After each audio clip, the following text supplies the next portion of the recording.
Hello everyone, welcome to सृजन classes. तो जो हम लोगों की टीजीटी पीजीटी की श्रृंखला सीरीज स्टार्ट हुई थी, उसको आगे बढ़ाते हुए पॉलिटी में राज्य की उत्पत्ति के सिद्धांत के बारे में हम लोग देखेंगे। तो उन सिद्धांतों में जो है दैवीय उत्पत्ति के सिद्धांत से स्टार्टिंग करेंगे, हम लोग देखेंगे इसके बारे में, क्योंकि यहाँ से बहुत क्वेश्चन पूछे जाते हैं और कई तरह से घुमा फिरा के क्वेश्चन आते रहते हैं। आपके सिलेबस में है, आपने देखा होगा। तो सबसे पहले समर्थक जान लेते हैं। जेम्स प्रथम, रॉबर्ट फिल्मर, प्लूटार्क, बूसे और मनु इसके समर्थकों में से हैं। दैवीय उत्पत्ति सिद्धांत के समर्थकों में से हैं। अगर क्वेश्चन को टफ बनाना होता है एग्जामिनर को, तो इस टाइप के क्वेश्चन आपसे पूछ लिया जाता है कि समर्थक कौन है और आलोचक कौन कौन से हैं सिद्धांत के। यह सिद्धांत राज्य की उत्पत्ति का जो ये सिद्धांत है, ये जो है सबसे प्राचीन सिद्धांत है। कई बार ये क्वेश्चन पूछा गया है कि राज्य की उत्पत्ति का सबसे प्राचीन सिद्धांत कौन सा है, तो दैवीय उत्पत्ति का जो सिद्धांत है वो सबसे प्राचीन सिद्धांत है।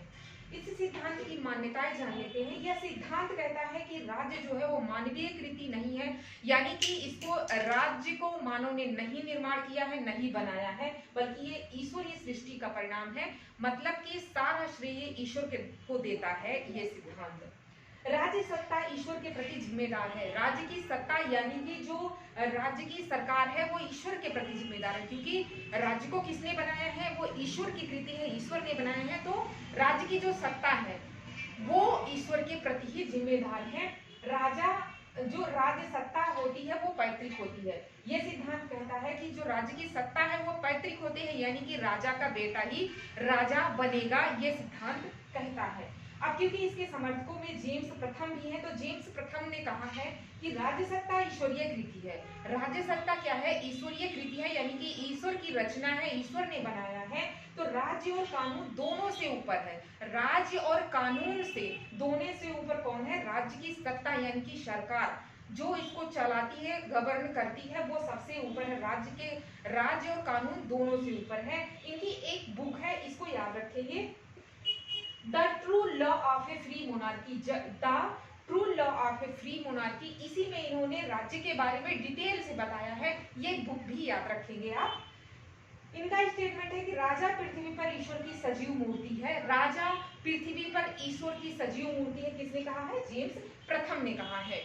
अब यहाँ पे देख लेते हैं, रॉबर्ट फिल्मर ने अपनी कृति, इनकी एक कृति है रॉबर्ट फिल्मर, क्योंकि इसके समर्थकों में यहाँ पे हम लोगों ने देखा तो पैट्रियार्क इनकी जो है कृति है। 1680 में ये जो है ये कृति इन्होंने इसकी रचना की थी, इसको लिखा था।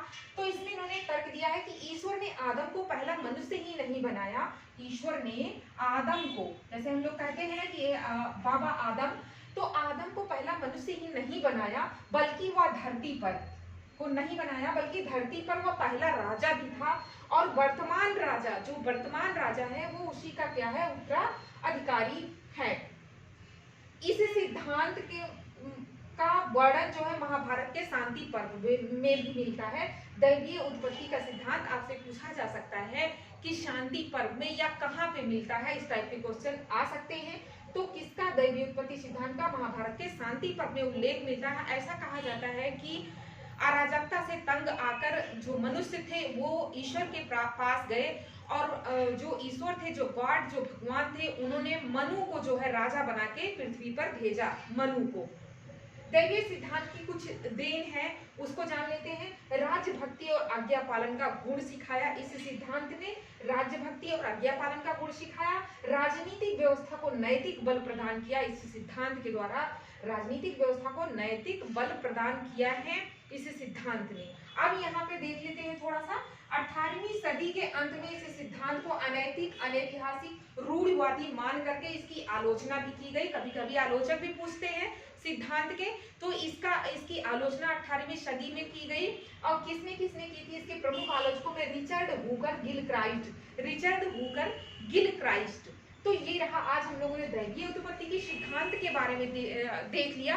हमने वही वो चीजें करी है जो एग्जाम में मोस्टली जहां से क्वेश्चन बनते रहते हैं। बुक्स में बहुत सारी चीजें डिटेल में आपको दी हुई हैं। तो इसी तरह से हम लोग जितने भी इसके सिद्धांत हैं उनको एक एक करके देखते हुए चलेंगे। पहली वाली अगर आपने वीडियो नहीं देखा है तो डिस्क्रिप्शन में लिंक होगा, उन्हें जरूर देखें, जिससे आपको जो है सीक्वेंस में चीजें समझ में आए। तो मिलते हैं अपने नेक्स्ट वीडियो को शेयर भी कर दीजिए, लाइक करें, कमेंट भी करें। Thank you so much.